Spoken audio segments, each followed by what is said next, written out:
بسم اللہ الرحمن الرحیم۔ السلام علیکم۔ آج ہم جاننے والے ہیں پاکستان کے بارے میں۔ پاکستان کس طرح وجود میں آیا اور پہلی بار پاکستان کا نظریہ کس نے رکھا تھا، اور کس طرح پتہ چلا تھا کہ ہندو اور مسلم دو الگ قوم ہیں جو کہ اکٹھا نہیں رہ سکتے۔ آئیے جانتے ہیں مطالعہ پاکستان لازمی میں۔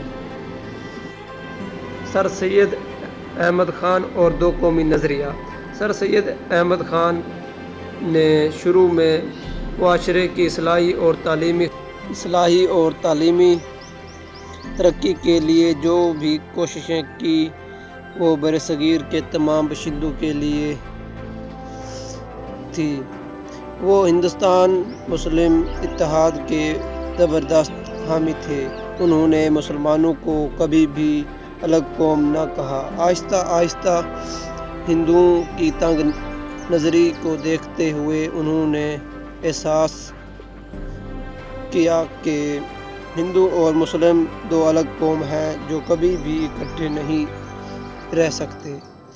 سر سید پہلے مسلمان سیاسی رہنما تھے جنہوں نے مسلمانوں کے لیے لفظ قوم استعمال کیا، دو قومی نظریہ پیش کیا جو بعد میں قیام پاکستان کی بنیاد بنا۔ ایک پاکستان کی بنیاد دو قومی نظریے پر رکھی گئی۔ اس سے مراد یہ ہے کہ برصغیر پاک ہند میں دو بڑی قوم آباد ہیں، ہندو اور مسلم۔ اگرچہ یہ دونوں قوم صدیوں تک ایک دوسرے کے ساتھ رہ رہی ہیں، لیکن آپس میں گھل مل کر نہ۔ ہندوؤں نے کبھی بھی مسلمانوں کو مساوی مقام نہ دیا بلکہ ہمیشہ ان کی مخالفت کی، جس کی وجہ سے مسلمانوں کو ایک الگ ملک کا مطالبہ کرنا پڑا۔ مسلم لیگ کا قیام۔ 1857 کی جنگ آزادی سے 1900 آل انڈیا کانگریس کا قیام۔ آل انڈیا کانگریس برصغیر پاک ہند میں ہندوؤں کی سیاسی جماعت کے طور پر مشہور ہے۔ اس کا قیام 1885 میں عمل میں آیا۔ یہ جماعت ہومی نامی ایک انگریز نواب محسن الملک کو جوائنٹ سیکرٹری مقرر کیا گیا۔ نواب وقار الملک کی سربراہی میں ایک عبوری کمیٹی قائم کی گئی جسے مسلم لیگ کا دستور بنانے کا کام سونپا گیا۔ چنانچہ مارچ 1908 میں مسلم لیگ کا پہلا آئین تیار کیا گیا۔ اجلاس میں یہ بھی طے آیا کہ آل انڈیا یا مسلم لیگ کا صدر دفتر علی گڑھ میں قائم کیا جائے گا۔ مثال لکھنؤ۔ 1902 میں مسلم لیگ کے قیام کے بعد برصغیر کے مسلمان سیاسی طور پر منظم ہونا شروع ہو گئے، لیکن اس کے ساتھ ہی وہ یہ بھی چاہتے تھے کہ برصغیر میں بسنے والی دوسری قوموں کے ساتھ خوشگوار تعلقات قائم کیے جائیں۔ 1913 میں قائد اعظم مسلم لیگ میں شامل ہوئے۔ ہندوؤں کے رویے کے باوجود وہ ہندو مسلم اتحاد کے زبردست حامی تھے۔ ان کا خیال تھا کہ ہندو مسلم اتحاد کے نتیجے میں انگریزوں سے اقتدار حاصل کرنا آسان ہو جائے گا، لیکن اس کے ساتھ انہیں یہ بھی خدشہ تھا کہ انگریز مغربی جمہوریت کے اصولوں پر ہندوستان کو خود مختاری دے گا تو ہندو اکثریت میں ہونے کی بنا پر حکومت کے وارث بن جائیں گے۔ اس لیے ان کی کوشش تھی کہ انگریزوں کے ہندوستان چھوڑنے سے پہلے کوئی ایسی آئین یا سمجھوتا عمل میں آئے جو مسلمانوں کے سیاسی، سماجی اور مذہبی حقوق کے تحفظ کا ضامن ہو۔ اس ضامن میں مثال لکھنؤ ایک اہم کوشش تھی جس کا صحرا قائد اعظم کے سر ہے۔ 1912 میں کانگریس اور مسلم لیگ کا مشترکہ اجلاس لکھنؤ میں ہوا۔ اس اجلاس میں دونوں قوموں کے مابین ایک سمجھوتہ طے پایا جس میں مثال لکھنؤ کا نام دیا گیا۔ اس معاہدے کی روسی ہندوؤں نے مسلمانوں کے جداگانہ انتخاب کا اصول تسلیم کر لیا۔ اس بات پر اتفاق کیا گیا کہ کسی بھی مجلس قانون ساز میں کوئی ایسا بل یا قرارداد زیر بحث نہ لائی جائے جس کی مخالفت کسی ایک فرد کے ارکان کی 3/4 تعداد نے کی ہو۔ مرکزی قانون ساز اسمبلی میں مسلمانوں کی نمائندگی کا تناسب 33% مقرر کیا گیا اور مسلم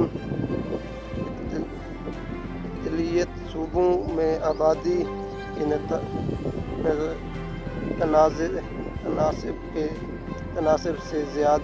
تناسب سے زیادہ نشستیں دینے پر اتفاق ہوا۔ مثال لکھنؤ کے نتیجے میں 1919 میں حکومت ہند نے قانونی طور پر جداگانہ انتخابات کے حق کو تسلیم کر لیا۔ اس طرح ہندو مسلم یکجہتی کے ایک دور کا آغاز ہوا۔ یہ اختلاف اور یہ دور خلافت تحریک کے اختتام تک جاری رہا۔ تحریک خلافت برصغیر پاک ہند کے مسلمان فرقے کے عثمانی خلافت کے احترام کی نگاہ سے دیکھتے تھے۔ پہلی جنگ عظیم میں ترکی نے انگریزوں کے خلاف جرمنی کا ساتھ دیا۔ جنگ کے دوران میں برصغیر کے مسلمانوں کا تعاون حاصل کرنے کے لیے انگریزوں حکومت نے ان سے وعدہ کیا کہ اگر ان جنگ میں کامیابی ہوئی تو ترکی کی خلافت کی حیثیت کو برقرار رکھا جائے گا اور مسلمانوں کے مقدس مقامات کا تحفظ کیا جائے گا۔ لیکن جب جنگ میں انگریزوں کو فتح حاصل ہوئی تو وہ اپنے وعدہ بھول کر عثمانی سلطنت کے ٹکڑے ٹکڑے کرنے پر تل گئے۔ عثمانی سلطنت میں حجاز، عراق، مشرق وسطیٰ کے کئی ممالک شامل تھے، لہٰذا مسلمانوں کو یہ پریشانی لاحق تھی کہ انگریزوں نے ان علاقوں پر قبضہ کر لیا تو بیت المقدس، مکہ مدینہ اور دوسرے مقدس مقامات کا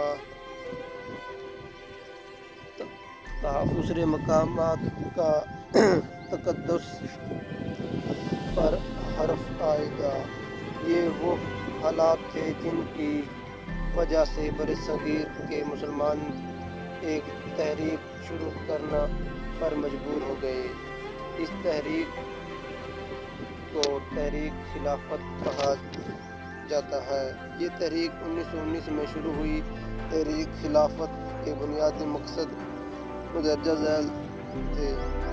تحریک ترکی کے خلافت کو برقرار رکھا جائے، مسلمانوں کے مقدس مقامات کی حفاظت کی جائے، سلطنت عثمانیہ کی وہی حدود برقرار رکھی جائے جو جنگ سے پہلے تھی۔ مولانا محمد علی جوہر اور مولانا شوکت علی کی قیادت میں تحریک روز شروع زور و شور سے جاری تھی کہ کانگریس بھی اس تحریک میں شامل ہو گئی اور مشترکہ طور پر عدم تعاون کی تحریک کا آغاز ہوا۔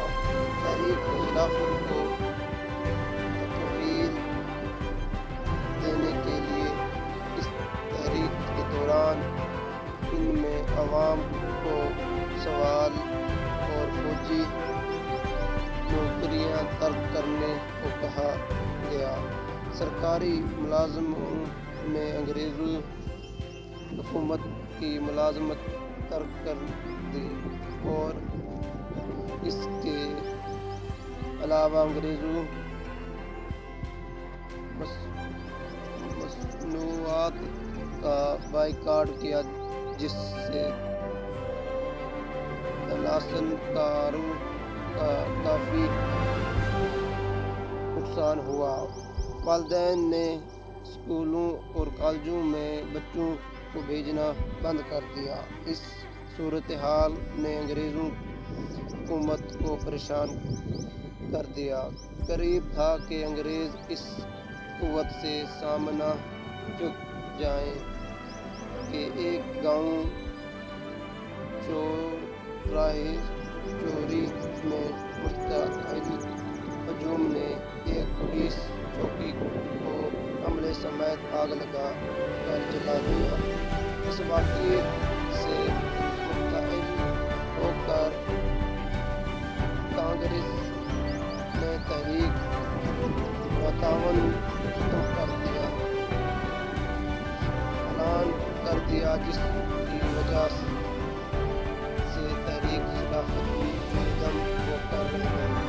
آخر 1924 میں مصطفیٰ کمال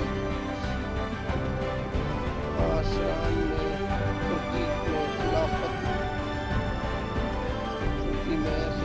کے خاتمہ کا اعلان کر دیا۔ اس طرح خلافت تحریک انجام کو پہنچی۔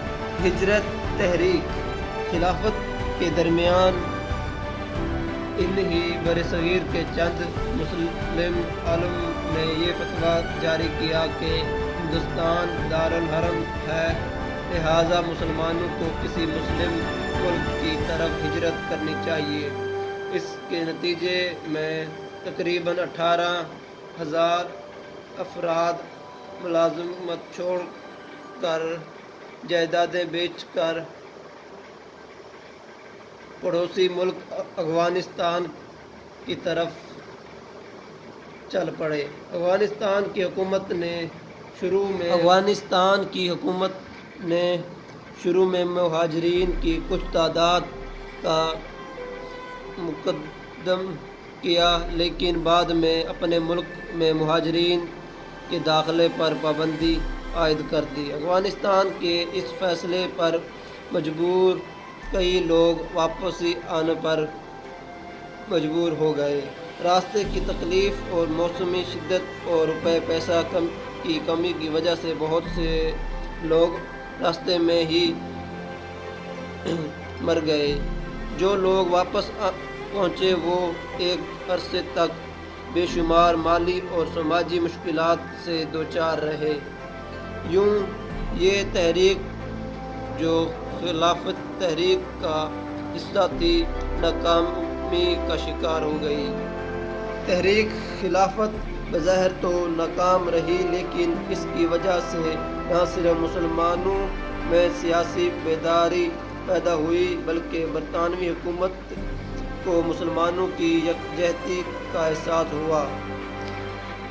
اس تحریک سے مسلمانوں نے یہ سبق حاصل کیا کہ اب انہیں کبھی بھی انگریزوں اور ہندوؤں پر اعتماد نہیں کرنا چاہیے۔ ہندوؤں نے محض اپنے سیاسی مفادات حاصل کرنے کے لیے تحریک خلافت کا ساتھ دیا، لیکن 1922 میں جیسے ہی یہ تحریک اپنے انجام کو پہنچی تو ہندو مسلم اختلافات نے پھر شدت اختیار کر لی۔ قائد اعظم کے 14 نکات۔ نہرپور میں قائد اعظم کی پیش کردہ ترامیم شامل نہ ہونے کے بعد قائد نے ہندوستان کے آئینی مسئلے کو حل کرنے کی ایک اور کوشش کی۔ اس مقصد کے لیے 1929 میں مسلم لیگ کے اجلاس میں قائد اعظم نے مسلمانوں کی طرف سے آئینی تجویز پیش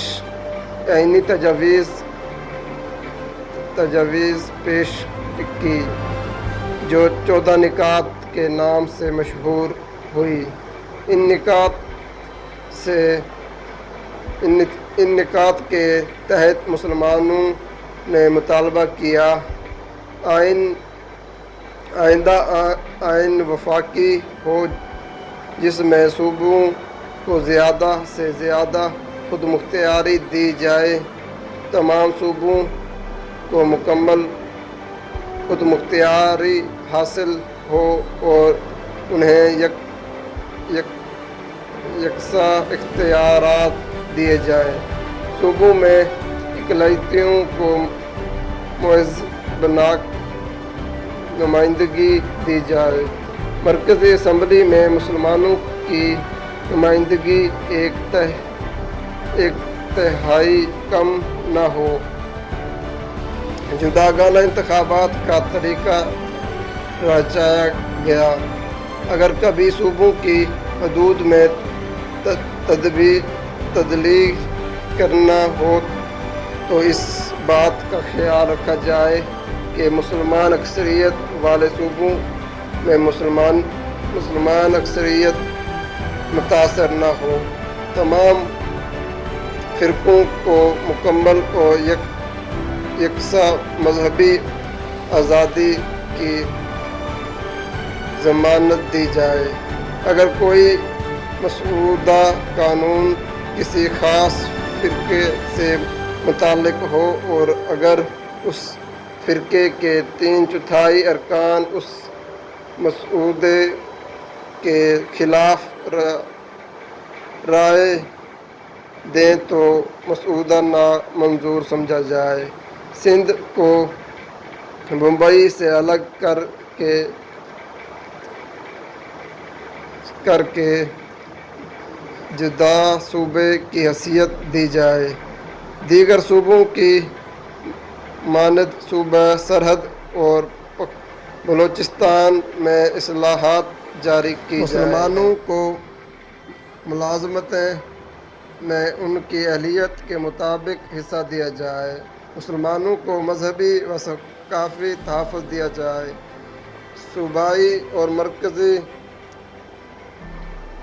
ارکان میں مسلمانوں کو کم از کم 1/3 نمائندگی دی جائے، صوبوں کی منظوری کے بغیر مرکزی آئین میں کوئی تبدیلی نہ کی جائے۔ کانگریس اور دیگر ہندو جماعتوں نے ان نکات کو مسترد کر دیا، اگر نہر پور اور 14 نکات کا موازنہ کیا جائے تو پتہ چلتا ہے کہ مسلمان برصغیر میں صرف اپنے علیحدہ تشکیل اور آئینی تحفظ چاہتے تھے، بلکہ ہندو رہنما برصغیر میں ایسے آئین نافذ کرنا چاہتے تھے جس کے تحت وہ اکثریت کے بل بوتے پر حکومت کر سکیں اور مسلمانوں کو اپنا محکوم بنا کر ان کا علیحدہ تشکیل ختم کر دیں۔ خطاب عالیہ: وقت گزرنے کے ساتھ ساتھ کانگریس اور ہندوستانیوں کی مسلمانی دشمنی عیاں ہوتی گئی، مسلمانوں نے یہ محسوس کرنے لگے کہ انگریز حکومت اور ہندو برصغیر کے مسائل کو جس طرح سے حل کرنا چاہتے ہیں، اس کے مطابق مسلمان ہمیشہ کے لیے ایک اقلیت بن کر رہ جائیں گے۔ ان حالات کو دیکھ کر عظیم مفکر اور شاعر علامہ محمد اقبال نے ملکی سیاست کا بغور مطالعہ کیا اور ایک نئی سیاسی لائحہ عمل پیش کیا، جسے آزادی کی تحریک میں خطاب عالیہ الہ آباد کے نام سے یاد کیا جاتا ہے۔ دسمبر 1930 میں الہ آباد کے مقام پر مسلم لیگ کا سالانہ جلسہ منعقد ہوا، جس کی صدارت علامہ محمد اقبال نے کی۔ آپ نے اپنے صدارتی خطاب میں برصغیر کی تقسیم کا منصوبہ پیش کرتے ہوئے فرمایا کہ میری خواہش ہے کہ پنجاب، سرحد، سندھ اور بلوچستان کو ملا کر ایک ریاست بنا دی جائے، خواہ وہ ممالک سلطنت برطانیہ کے اندر ہو کے آزادی حاصل کرے، خواہ اسے سے باہر۔ مجھے شمالی مغرب مسلم ریاست کا قیام مسلمانوں یا کم از کم شمالی مغربی علاقوں کے مسلمانوں کا مقدر نظر آتا ہے۔ علامہ محمد اقبال کا یہ خطاب مسلمانوں کے لیے مشرِ راہ ثابت ہوا۔ اس میں ایسی منزل کی نشانی دی گئی جس کے حصول کے بغیر ان کے مسائل کا حل ہونا ناممکن تھا۔ گول میز کانفرنس۔ برصغیر میں مسائل دن بدن بڑھتے جا رہے تھے۔ ایسے حالات میں برطانوی حکومت نے برصغیر کا آئینی بحران حل کرنے کے لیے گول میز کانفرنس منعقد کی۔ 1930 سے 31 تک لندن میں 3 گول میز کانفرنس منعقد کی گئی۔ ان کانفرنس میں ہندوستان کے سرکردہ رہنماؤں نے شرکت کی۔ جب یہ کانفرنس بھی کوئی مفید آئینی فارمولہ نہ بنا سکی، ناکام رہی، برطانوی حکومت نے اپنی مرکزی ایک دستور بنا دیا، گورنمنٹ آف انڈیا ایکٹ 1935 کے نام سے مشہور ہوا۔ 1935 کا آئین۔ نیا آئین 1935 میں برصغیر میں نافذ کر دیا۔ اس کی روسی وفاقی طرح حکومت قائم کر دیا گیا، جس میں مرکز کے اختیارات کم کر کے صوبوں کو وسیع اختیارات کا مالک بنا دیا گیا۔ صوبائی گورنروں کو اقلیتوں کے حقوق کی حفاظت کے لیے خاص اختیارات دیے گئے۔ کانگریس کو اس بات پر سخت اعتراض تھا۔ کانگریس کا مطالبہ تھا کہ گورنر کے اختیارات کم کر کے صوبائی حکومتیں مکمل طور پر وزراء کے حوالے کی جائیں۔ کے انتخابات اور کانگریسی وزارتیں۔ 1937 میں کئی نئے آئین کے تحت انتخابات منعقد ہوئے۔ کانگریس نے ہندو اکثریت کے 6 بڑے صوبوں میں نمائندگی کامیابی حاصل کر کے ان صوبوں میں اپنی وزارتیں قائم کی۔ مسلم لیگ ان انتخابات میں کوئی خاطر خواہ کامیابی حاصل نہ کر سکی۔ صرف چند مسلم لیگی رہنما منتخب ہوئے۔ اقتدار حاصل کرنے کے بعد کانگریسی لیڈروں نے مسلم لیگ کے منتخب ارکان کو اپنی وزارتوں میں شامل کرنے سے انکار کر دیا اور اقتدار میں آتے ہی مسلمانوں کے لیے مشکلات پیدا کرنا شروع کر دی۔ اس دور میں مسلمانوں کو اچھی ملازمتوں سے محروم رکھا گیا۔ تمام سرکاری عمارتوں پر کانگریس کے پرچم لہرائے گئے۔ گائے کی قربانی پر پابندی عائد کر دی گئی۔ نماز کے اوقات میں مسجدوں کے سامنے باجے بجائے جاتے تھے۔ ہندو قومی زبان کا درجہ دلانے کے لیے اردو کے خلاف ایک فوج قائم کر دیا گیا۔ وندے ماترم کے بنگالی گیت کو قومی ترانہ قرار دے دیا گیا۔ اس ترانے کے ایک ایک لفظ سے مسلمانوں کی دشمنی نظر آتی تھی۔ اسکولوں میں گاندھی کی تصویر کو ہاتھ جوڑ کر سلام کیا جاتا تھا اور مسلمان بچوں کو بھی ایسا کرنے کے لیے مجبور کیا جاتا تھا۔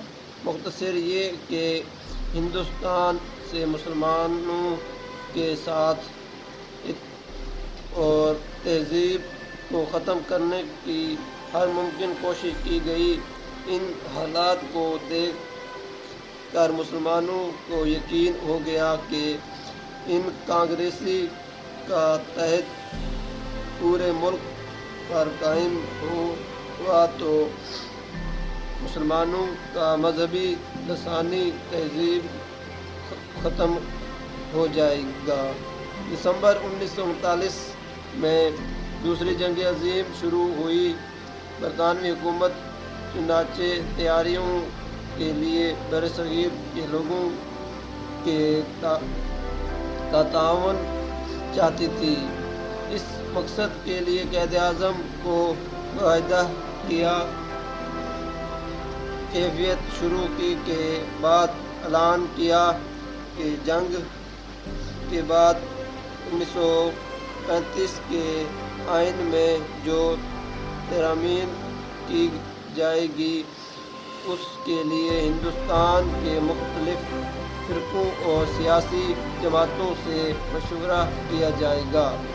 کانگریسی لیڈر اس اعلان سے بہت پریشان ہوئے، کیوں نہ وہ تو صرف اس شرط پر انگریزوں کی مدد کر رہے تھے کہ جنگ کے بعد برصغیر کی حکومت حوالے کی جائے گی۔ چنانچہ انگریز حکومت کے اس اعلان کے خلاف احتجاج کرتے ہوئے کانگریس ارکان وزارتوں سے مستعفی ہو گئے۔ ان کا یہ خیال تھا کہ برطانوی حکومت اس طرح ان کے دباؤ کا شکار ہو کر ان کے مطالبات مان لے گی۔ ان کا یہ اندیشہ غلط ثابت ہوا۔ کانگریسی وزارتوں کے خاتمے پر مسلم لیگ نے قائد اعظم کی ہدایت 22 دسمبر 1939 کو یوم نتائج منایا۔ کانگریسی وزارتوں کا دور حکومت مسلمانوں کے لیے ایک آزمائش کا دور تھا۔ جبکہ اس مشکل دور کا خاتمہ ہوا تو مسلم لیگ کو قائد اعظم نے زرش منظم کرنا شروع کیا۔ مسلم لیگ اس کے بعد اس قدر منظم ہو گئی کہ 1940 میں باضابطہ طور پر پاکستان کا مطالبہ کر دیا، جبکہ اس سے پہلے 1937 میں صوبہ سندھ کی مسلم لیگ کی صوبائی شاخ نے پاکستان کے قیام کے لیے باقاعدہ قرارداد منظور کر لی تھی۔ قرارداد پاکستان کا پس منظر۔ کانگریس راج کے بعد حالات نے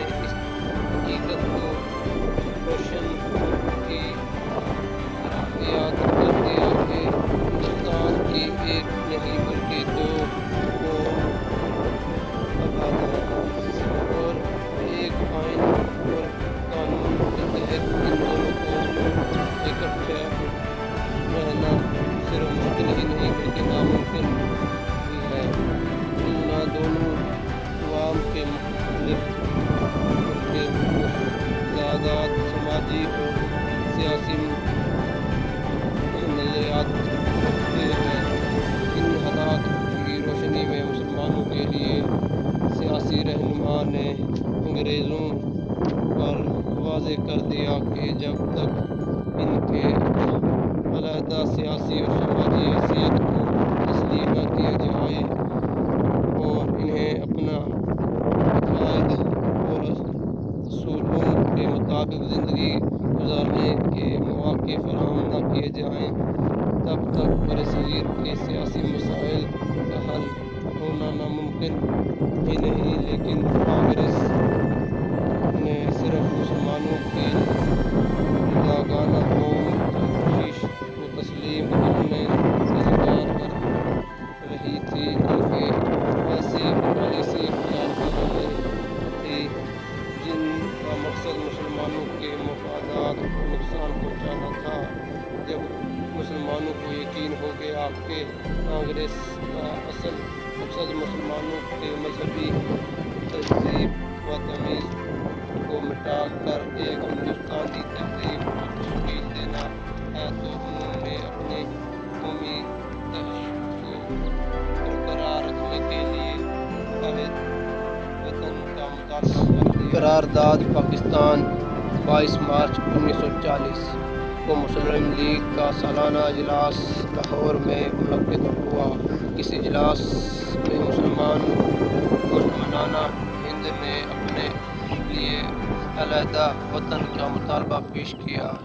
دراصل الگ مسلم ریاست کے قیام کا مطالبہ کوئی نیا نہیں تھا بلکہ 1930 میں علامہ محمد اقبال نے برصغیر میں مسلمانوں کے لیے علیحدہ وطن کا تصور پیش کیا تھا۔ کانگریسی وزارتوں کے تجربے نے مسلمانانہ ہند کو قید ہونے پر مجبور کیا۔ مسلم لیگ کے تنظیم کی کئی اور مسلمانانہ ہند نے برصغیر کے سیاسی حالات کو ایک نیا انداز سے دکھانا شروع کر دیا۔ قائد اعظم جو پہلے ہند مسلم اتحاد کے زبردست حامی تھے وہ اب مسلمانانہ ہند کے لیے علیحدہ وطن کی جدوجہد کے سب سے سپہ سالار بن گئے۔ 23 مارچ 1940 کو مسلم لیگ کے سالانہ اجلاس میں جو اقبال پارک لاہور میں منعقد ہوا، پہلے مرتبہ باضابطہ طور پر ایک الگ مسلم ریاست کے قیام کا مطالبہ کیا گیا۔ 22 مارچ کو اجلاس شروع ہوا۔ قائد اعظم نے اپنی صدارت میں آزاد دو تحت مطالبہ پیش کیا۔ مسلم ایک علیحدہ قوم ہے، ان کی تہذیب و تقسیم ہندوؤں کی تہذیب و ثقافت سے بالکل الگ ہے۔ دونوں کی تاریخی روایتیں اور رہن سہن کے طریقوں میں بھی بڑا فرق ہے۔ مسلمان صرف اپنی انفرادی کو قائم رکھنے کے لیے ایک الگ اسلامی ریاست کے قیام کا مطالبہ کرتے ہیں۔ یہ وطن ان علاقوں پر قائم ہونا چاہیے جہاں مسلمانوں کی آبادی ہندوؤں کے مقابلے میں زیادہ ہو۔ قائد اعظم کی صدارتی تقریر کے بعد دوسرے دن مولوی فضل حق نے ایک نیا اہم قرارداد پیش کی جو تاریخ میں قرارداد پاکستان یا قرارداد لاہور کے نام سے مشہور ہے۔ اس قرارداد میں یہ مطالبہ کیا گیا کہ برصغیر کے شمالی مغربی اور شمال مشرق علاقوں میں جہاں اکثریت میں ہے، ہندوستان سے علیحدہ کر کے ایک خود مختار حکومت قائم کی جائے۔ یہ قرارداد اختلافات رائے سے منظم کی گئی۔ قرارداد پاکستان میں مسلمانوں کے لیے ایک واضح منزل کی تشریح کی گئی تھی اور انہیں ایک ایسا راستہ بنایا گیا تھا جس پر چل کر وہ اپنے لیے ایک علیحدہ وطن حاصل کر سکتے تھے۔ قرارداد پاکستان منظور ہوتے ہی ہندو لیڈروں اور ہندو اخبارات نے اعتراضات شروع کر دیے۔ مسلم لیگی رہنماؤں نے کانگریس اور انگریزوں کے اعتراضات کو مندرج اور مؤثر طریقے سے درک کر کے اپنے مقصد کے حصول کے لیے جدوجہد جاری رکھی اور قائد اعظم کی بے مثال قیادت میں کانگریسی اور انگریزوں کے حربے کو ناکام بناتے چلے گئے۔ کرپش منظور تجویز: ہندوستان کے آئینی مسائل کو حل کرنے کے لیے 1942 میں برطانوی حکومت نے ایک فنڈ ہندوستان روانہ کیا جو کرپس فنڈ کے نام سے مشہور ہے۔ یہ کرپس اس وعدے کے لیے نتیجے میں آیا تھا کہ اگر ہندوستان کے لوگ دوسری جنگ عظیم میں جرمنی اور جاپان کے خلاف برطانیہ کا ساتھ دیں گے تو برطانیہ ہندوستان کو آزاد کر دے گا۔ دوسری جنگ عظیم کا آغاز 1939 میں ہوا۔ 1941 میں جاپان بھی جرمنی کا ساتھی بن کر جنگ میں شامل ہوا۔ اب برطانیہ اور ان کے اختیار کو اپنی حیثیت گمزور کرنے کے لیے برطانوی فوج کے طریقے ہر معاہدے پر ہوئے رہے تھے۔ سنگاپور اور برماگی فتح کے بعد جاپان فوجی برصغیر کی سرحد کے قریب پہنچ گئے اور برطانوی حکومت نے فیصلہ کیا کہ اب برصغیر کے مقامی باشندوں کا تعاون حاصل کیا جائے، کیوں نہ اس کے بغیر جاپانی فوجی کا مقابلہ کرنا ناممکن تھا۔ لیکن برصغیر کے باشندوں نے برطانیہ کی مدد کرنے کے لیے یہ شروط لگائی کہ ہندوستانی عوام اس وقت برطانیہ کی مدد کرے گی جب برطانیہ ہندوستان کو آزاد کرنے کا وعدہ کرے۔ 1947 میں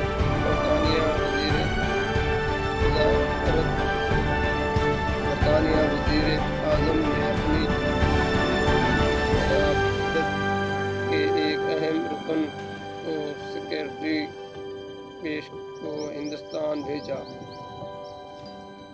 کرپش نے برصغیر کے سیاسی قائدین سے ملاقات کی اور ان کے سامنے ہندوستان کا نیا آئین بنانے کے سلسلے آئین ساز اسمبلی قائم کی جائے کے سلسلے میں چند تجاویز پیش کی۔ ان تجاویز کو کرپش تجاویز کا نام دیا گیا۔ ان تجاویز میں علیحدہ کیا گیا کہ جنگ کے بعد ان انتخابات کے ذریعے جو آنے والے آئین ساز اسمبلی قائم کی جائے گی جو صغیر کے لیے آئین ساز کام سر انجام دے گی۔ جنگ کے بعد ہندوستان کو آزادی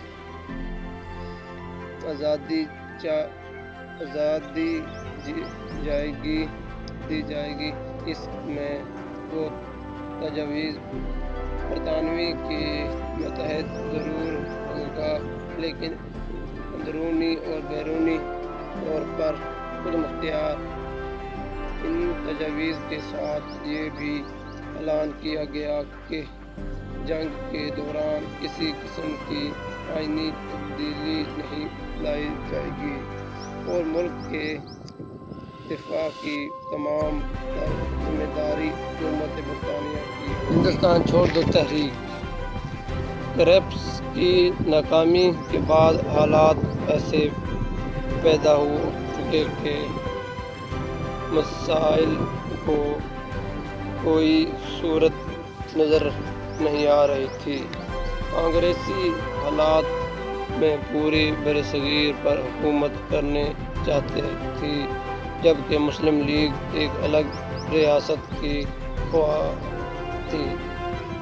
برطانوی حکومت مسلسل شکست کے سبب مشکلات کا شکار تھی۔ اس صورتحال کا فائدہ اٹھاتے ہوئے کانگریس نے ہندوستان چھوڑ دو تحریک شروع کر دی۔ تحریک کا بنیادی مقصد یہ تھا کہ انگریز حکومت کانگریس کے حوالے کر کے واپس انگلستان چلی جائے۔ تحریک کے دوران ان کانگریسی کارکنوں نے اکثریتی صوبوں میں شدید لاقانونیت کا مظاہرہ کیا، سرکاری عمارتوں اور آگ لگا دی، پولیس پر حملے کیے، ریل کی پٹریوں کو اکھاڑ دیا، ٹیکس کی ادائیگی بند کر دی اور جگہ جگہ خون ریز فسادات شروع کر دیے گئے۔ گاندھی کا خیال تھا کہ اس تحریک سے ملک میں بدامنی پھیل گئی اور برطانوی حکومت مجبور ہو کر کانگریس کے مطالبے کو مان کر حکومت ان کے حوالے کر دے گی، لیکن حکومت نے سخت کارروائی کرتے ہوئے کانگریس لیڈروں کو گرفتار کر لیا اور چند ہفتوں میں سختی سے فسادات بھی قابو پا لیے۔ مسلمان اس تحریک سے مکمل طور پر الگ رہے کیوں نہ وہ کانگریس کا مقصد سے بخوبی واقف تھے۔ انتخابات 1935 تک مسلم لیگ اور کانگریس میں سیاسی سمجھوتے کی صورت نہ نکل سکی۔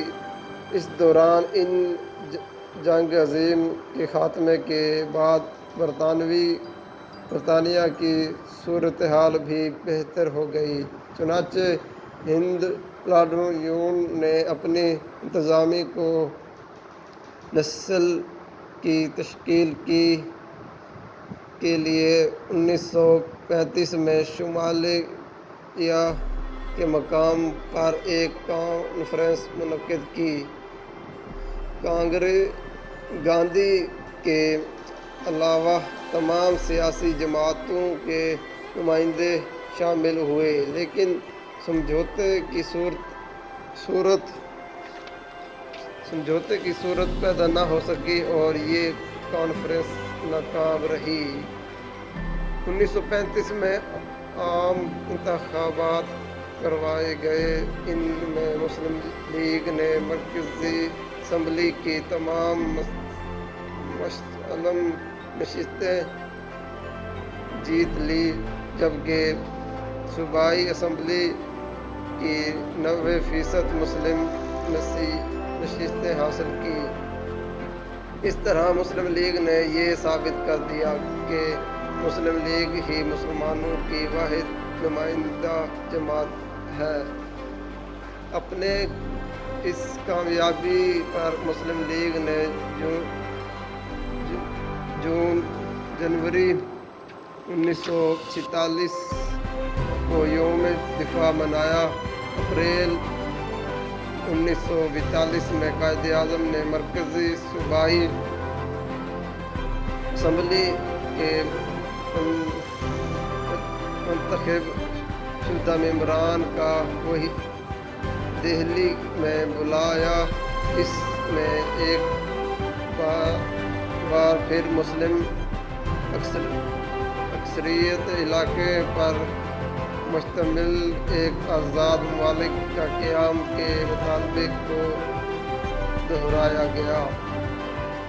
کابینہ وفد دلی کے بعد یہ بات واضح ہو گئی کہ مسلمان ہر قیمت پر پاکستان حاصل کر کے رہیں گے، لیکن برطانوی حکومت کی پھر بھی کوشش تھی کہ مسلمان اس مطالبے سے دستبردار ہو جائیں اور ہندوستان کی تقسیم کروانے کی بجائے ہندوستان کو متحد رکھنے کے لیے کوئی آئینی حل ڈھونڈا جائے۔ اس مقصد کے لیے 1942 میں 3 برطانوی وزراء پر مشتمل ایک وفد برصغیر آیا، جس نے کانگریس اور مسلم لیگ کے لیڈروں سے بات چیت کرنے کے بعد مندرجہ ذیل تجاویز پیش کی۔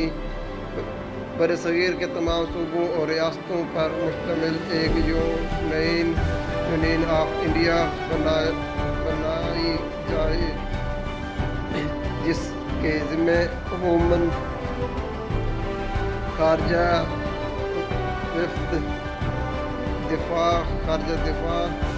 اور وسائل کے واحد امور ہوں۔ صوبوں اور ریاستوں کو 3 گروپوں میں تقسیم کیا جائے۔ یہ صوبے ہر صورت میں 10 سال تک یونین آف انڈیا میں شامل رہیں گے۔ اس کے بعد اگر کوئی صوبہ چاہے تو اسے یونین سے الگ ہونے کا اختیار حاصل ہے۔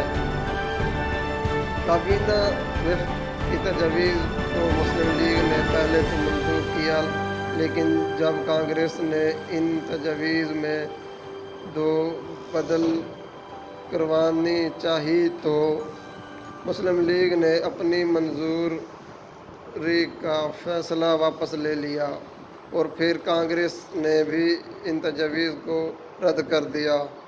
ان تجاویز کو مسترد کرنے کے بعد مسلم لیگ نے پاکستان کی جماعت کے لیے 12 اگست 1946 کو ریاستی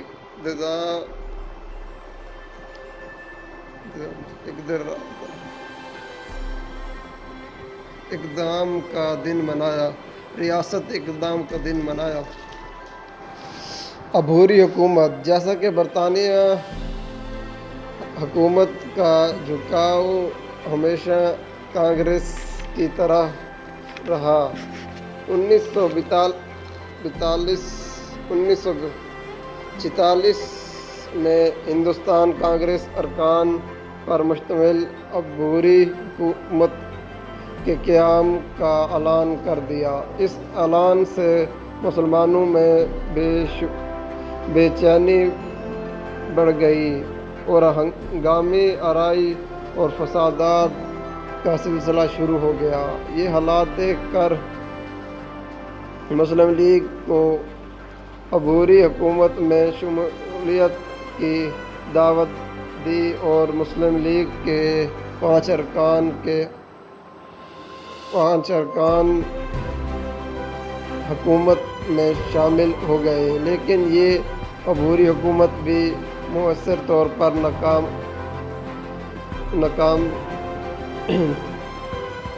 طور پر کام نہ کر سکی، کیوں نہ دونوں سیاسی جماعتوں کے نقطۂ نظر میں شدت سے اختلافات تھے۔ جون کا منصوبہ 1947 کے شروع میں لارڈ ماگن کو ہندوستان کا مقرر کیا گیا۔ برصغیر کو متحد رکھنے کی آخری کوشش کے طور پر انہوں نے مسلم لیگ اور کانگریس کے لیڈروں سے بات چیت کی، لیکن انہیں جلدی ہی احساس ہو گیا کہ اب برصغیر کے مسائل کا حل صرف یہ ہے کہ اس سے دوسری ریاست میں تقسیم کر دیا جائے۔ چنانچہ انہوں نے تقسیم کا منصوبہ تیار کیا اور 3 جون 1947 کو اس کا اعلان کر دیا۔ اس منصوبے کی روشنی یہ طے پائی کہ اگست 1947 کو برصغیر کی حکومت دو خود مختار ممالک کے سپرد کر دی جائے گی۔ اس مقصد کے لیے یہ اصولی فیصلے ہو کہ صوبے سرحد اور سلہٹ کے عوام سے پاکستان میں شمولیت کے لیے دستور کر دیا جائے کہ بلوچستان شمولیت کے لیے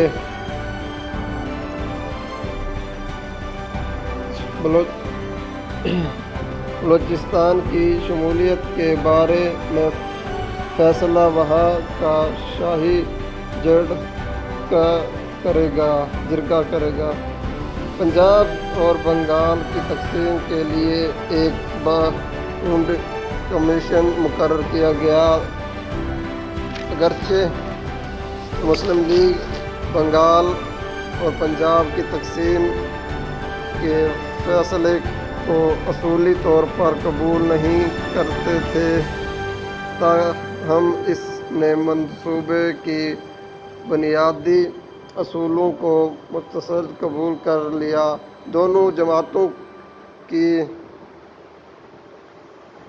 جماعتوں کے بعد برطانیہ نے تقسیم کی قانونی حیثیت دے دی۔ قانونی آزادی ہند پاس کر لیا اور منصوبے پر عمل شروع ہو گیا۔ برصغیر کی تقسیم 3 جون کو برصغیر کی تقسیم 3 جون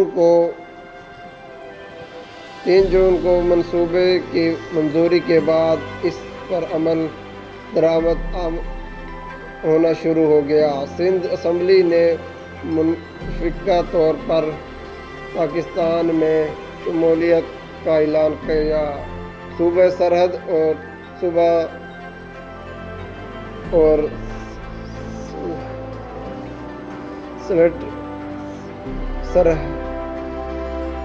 سلہٹ کے عوام نے اصولی طور پر پاکستان میں شامل ہونے کا اعلان کیا۔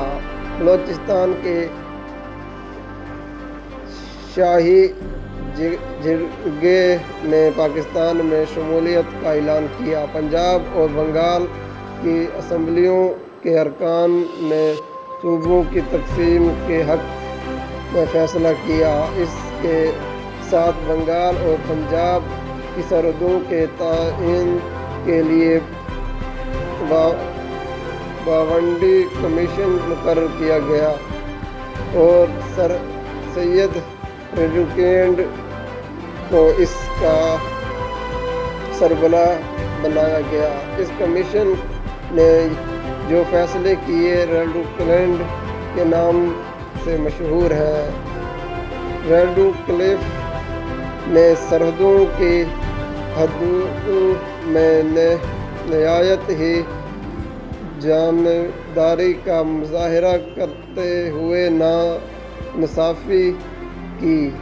آسام کے کئی مسلم اضلاع بھارت میں شامل کرائے، بلکہ مشرقی پنجاب کے علاقے گورداسپور، فیروزپور، چالنڈا اور بٹالیا وغیرہ بھی بھارت کے حوالے کر دیا۔ مغربی پنجاب کی کئی نہروں کی حدودوں بھارت کو دے کر پاکستان کے لیے پانی کا مسئلہ پیدا کر دیا۔ اس کے علاوہ کشمیر کا مسئلہ بھی ریڈکلف ایڈوائڈ کی ناانصافی کا جیتا جاگتا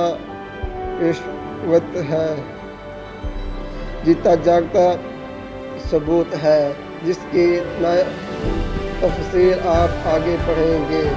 ریڈکلف کی ان ناانصافیوں کو قبول کی وجہ ایک طرفہ تو پاکستان اپنے کئی علاقوں سے محروم ہو گیا اور دوسری طرف پانی کی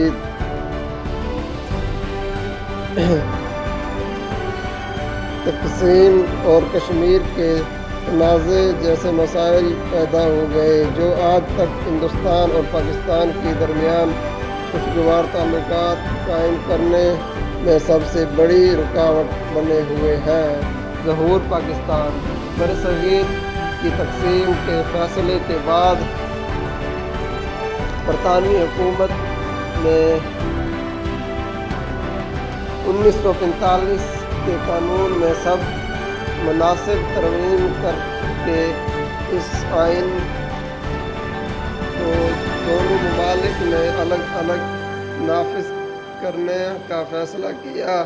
14 اگست 1947 کو دونوں خود مختار ریاستوں کا اقتدار ان کے نمائندوں کے حوالے کیا گیا۔ قائد اعظم محمد علی جناح کو مسلم لیگ نے متفقہ طور پر گورنر جنرل بنانے کا فیصلہ کیا اور اس طرح ایک طویل جدوجہد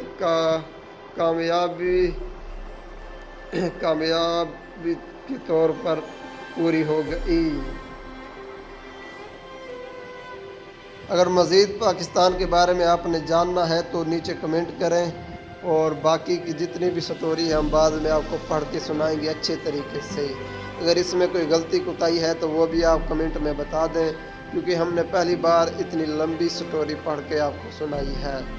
اور آپ سب کو امید کرتے ہیں ہماری یہ ویڈیو پسند آئی ہوگی۔ اچھی ویڈیو کے لیے ہمارے چینل کو سبسکرائب کر لیں۔ مظفر گڑھ MW یوٹیوب چینل کا لنک دوستوں کے ساتھ شیئر کریں، تاکہ پاکستان کی اس ویڈیو کو ہر پاکستانی تک پہنچایا جائے۔ ہر پاکستانی کا حق ہے وہ جانے کہ پاکستان کس طرح عمل میں آیا تھا اور کتنی طویل جدوجہد کے بعد ہمارا ملک الگ ہو کر اپنی آزاد ریاست میں ہم اب جی رہے ہیں۔ اور مظفر گڑھ MW یوٹیوب چینل آپ کے لیے لے کے آ رہا ہے ہر طرح کی اچھی ویڈیو، اور آپ کے لیے ایسے معلوماتی ویڈیو جو کہ آپ سب خود سن کر حیران ہو جائیں گے۔ اس لیے ہمارے چینل کو سبسکرائب کر لیں اور ہمارے 1000 سبسکرائبر پورے کرنے میں ہماری مدد کریں۔ مدد کیسے کی جائے گی؟ ہماری ویڈیو کے لنک شیئر کریں۔ ہمارے چینل کو سبسکرائب پر پورے کرنے میں ہماری مدد کرنے کے لیے ہمارے چینل کے لنک کو شیئر کریں دوستوں کے ساتھ جتنا ہو سکے، اور ہمارے پاکستان کے سب سے اچھے صوبے پنجاب میں سب سے اچھا اور زبردست ایک ہی، باقی سب بھی اچھے ہیں لیکن سب سے اچھا جو ہے وہ مظفر گڑھ شہر ہے۔ مظفر گڑھ کا سب سے اچھا چینل، باقی بھی اچھے ہیں برے نہیں ہیں، لیکن ہمارا چینل بھی سب سے اچھا ہے، مظفر گڑھ MW یوٹیوب چینل۔ زندگی رہی تو پھر ملیں گے۔ اللہ حافظ۔